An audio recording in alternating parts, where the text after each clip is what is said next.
to 2 to 3 a.m. nasa red alert na talaga. Pero sabi sa Pag-asa, nasa ano na tayo, signal number 3. Yung hindi naman masyadong kalagasan, pero yung pagbugso ng hangin at ulan, medyo nakakakaba din. Epekto ng bagyo. Lakas tanghali, medyo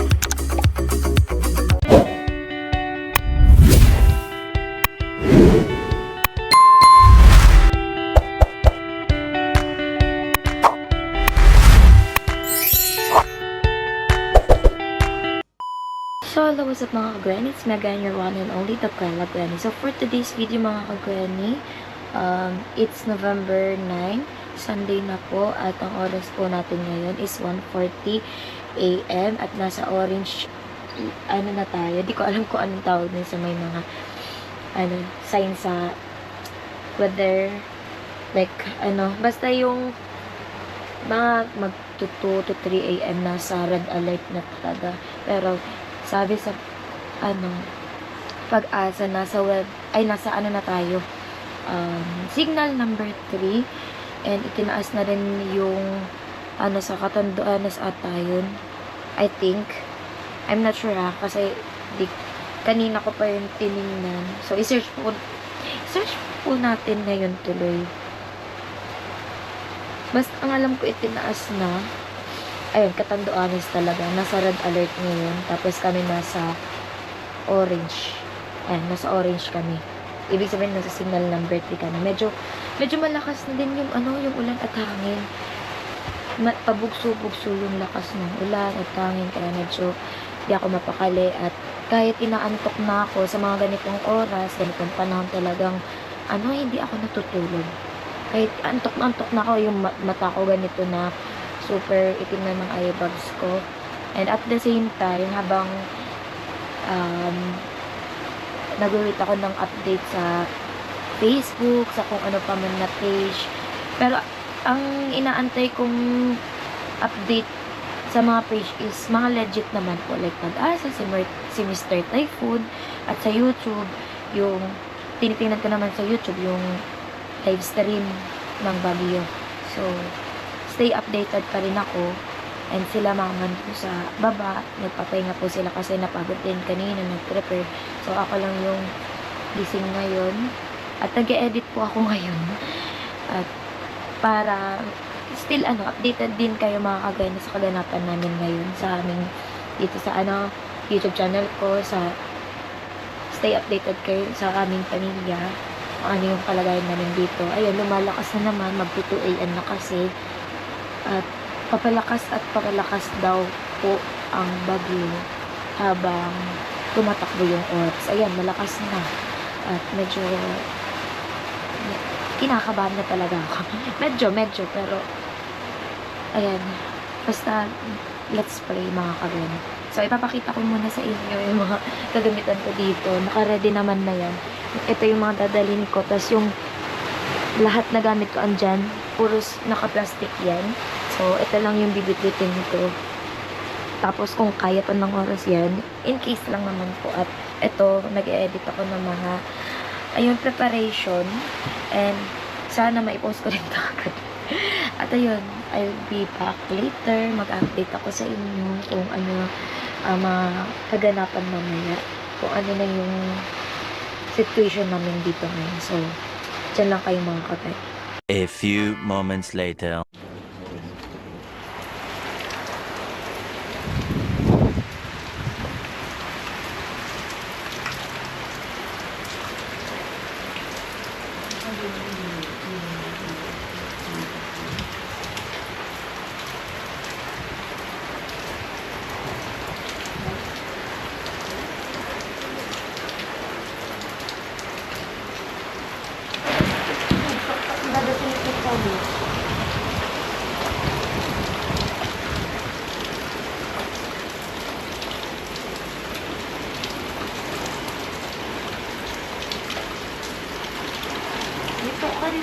Magpapaulan ka naman, Nick. May silungan naman. Magpapaulan ka.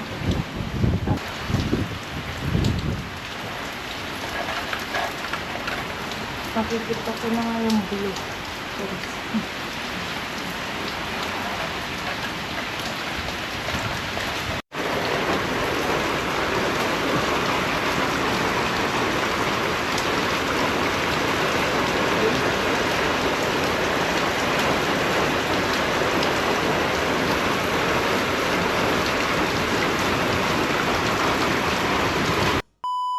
Hi mga Gwenny, good morning. At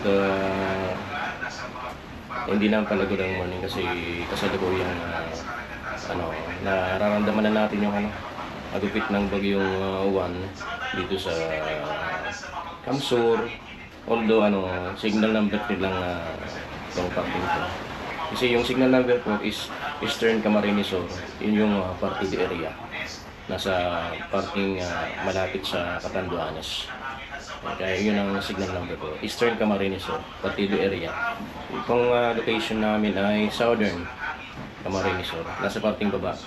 Kaya, ayun. Medyo hindi naman masyadong kalakasan. Pero yung pagbugso ng hangin at ulan, medyo nakakakaba din. Kaya dito tayo kukuha ng clip sa loob ng CR. Kasi mas maganda dito yung Kuha tayo ng upuan. At natin yung ilaw. Ito sa bintana. Ayan. Kasi dun sa sa pintuan. Masyado. Napapasa tayo at yung hangin. Malakas na. Dito, right. Kasi ng pintuan.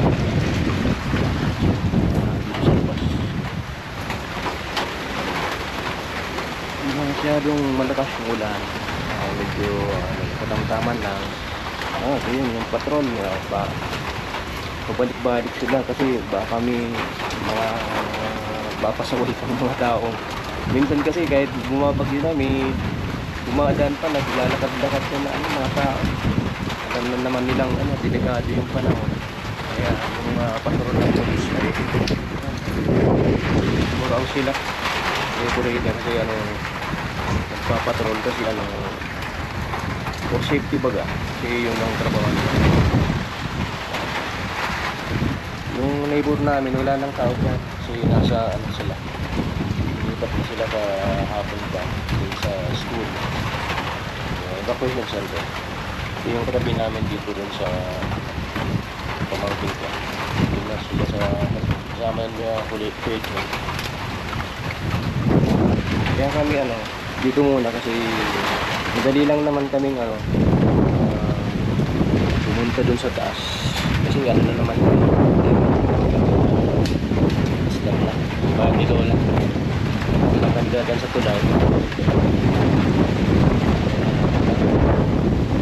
tubig kasi hindi naman masyadong malakas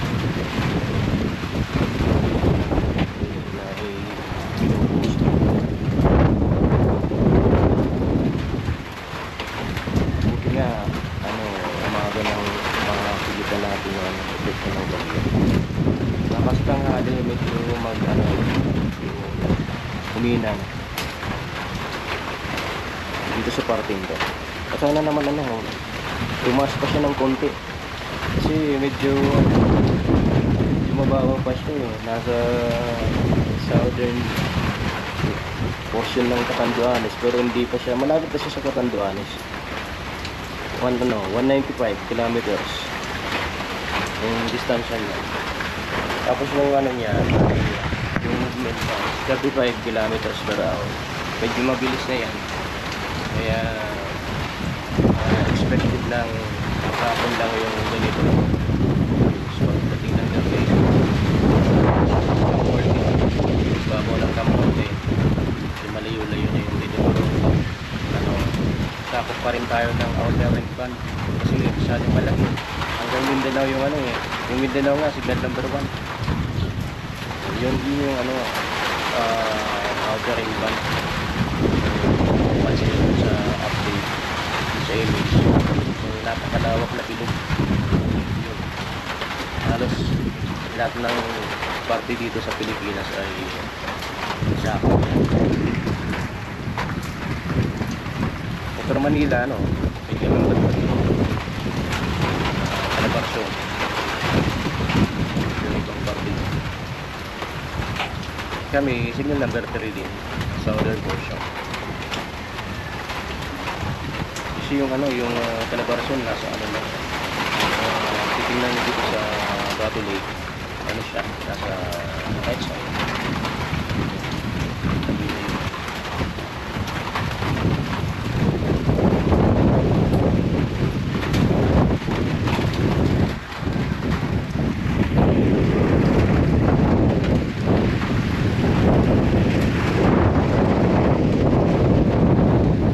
Sa labas.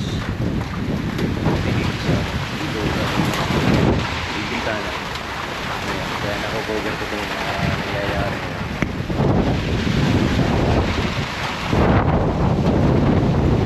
Ano pa naman yun? Scale ko naman natin kasi hindi na rin pwede sabihin ng bigat sa parting kalsada. Kasi yung nasa ano, gilid, mga nakatali. Sabi nila po, ayan po daw ng pabigat para hindi ilipat na.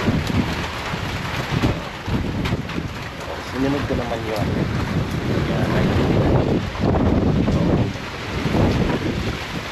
magyan po sila ng pabigat. Graba at buhangin. Hindi ko na yun na-cover. Hindi ko na nakuha ng video. Kasi madilim dyan para sa video.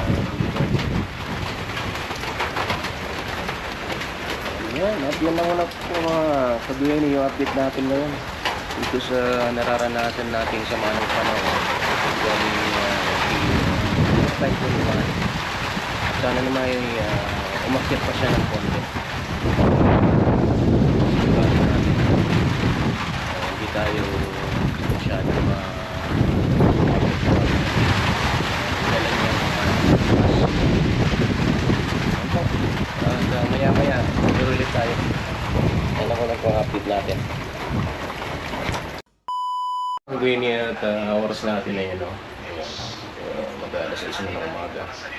At yun na nga, nakabar ko kanina yung ano, yung sitwasyon dyan sa labas. Sa CR lang ako ano, walang upuan tungkol sa CR, sa loob ng CR at sa bintana. Doon kinuha yung video. Yan naman yung update natin mga gawin. Mamaya, labas na tayo. A few moments later. Mga kagwani, sa mga nanonood sa live stream na mag-vlog ako. So, ayun mga kagwani ang aking pagbabalik. At nakatulog din ako almost 1 hour.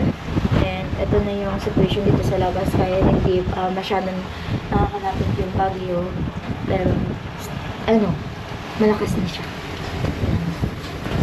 Dito lang tayo sa ano, bintana.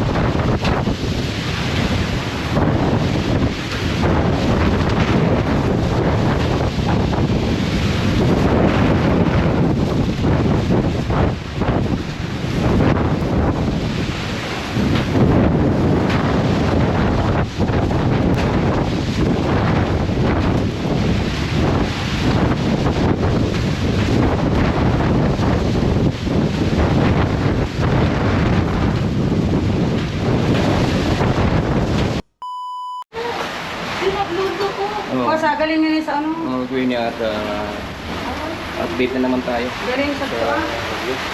Galing sa... sa likod namin ay bumigay na yung saging. Bakas.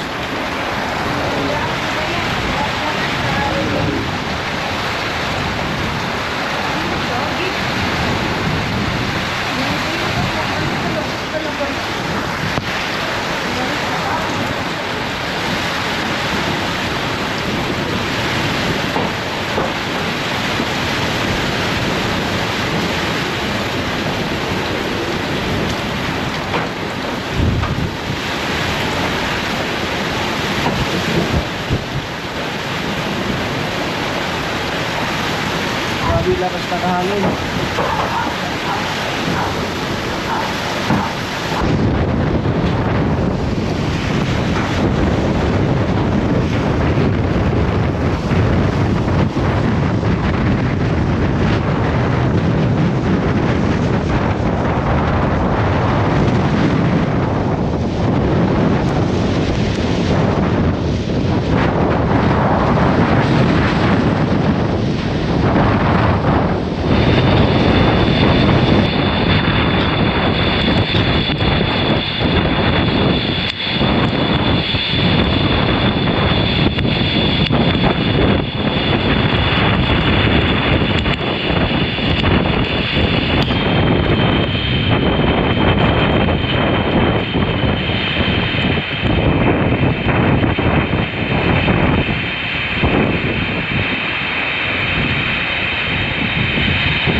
Dito naman, yung tubig, pumapasok kasi galing ano, sabi Ilawod, galing palengke yung hangin.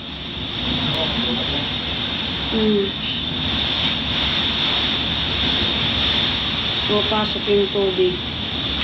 Yung hangin kasi papunta dito sa gilid. Galing palengke yung, sabi, ano pa? Ilawod. Tapos ng Ilawod, ano na, galing na bagat na. Dito na yun sa harap. Galing lake. Pero parang umiikot na rin. Ang lakas.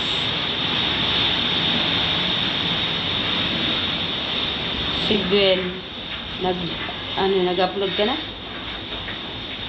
Upload itong short.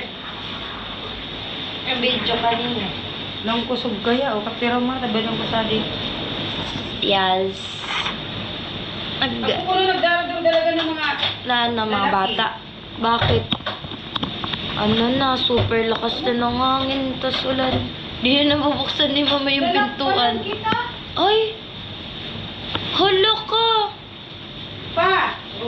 Nalak kita! Lock! Lock din sa labas!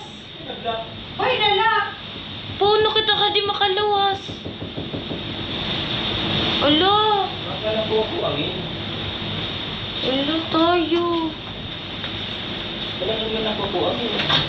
Oo! Nakalak. Baka may pumunta. May naglock. Ano mo raw? Pag konting yung luway-luway, buksan na di ulo. Nakalak ang pintuan. Di namin alam kung sino naglock. Oo! Di mo na malalak sa Lock. ulo sa angin sana? Nakalak na yung pintuan namin dito sa labas. Di kami makakalabas. Di kami makalabas. Buksan ko ba ya? Sa bako, di man na di arog gadi, oh, biyong la.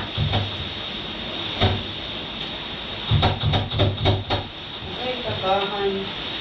Di mo basang namang no, Jen? Diri. Uy, da, pati kuryente. Magkuha na ka, magbukas.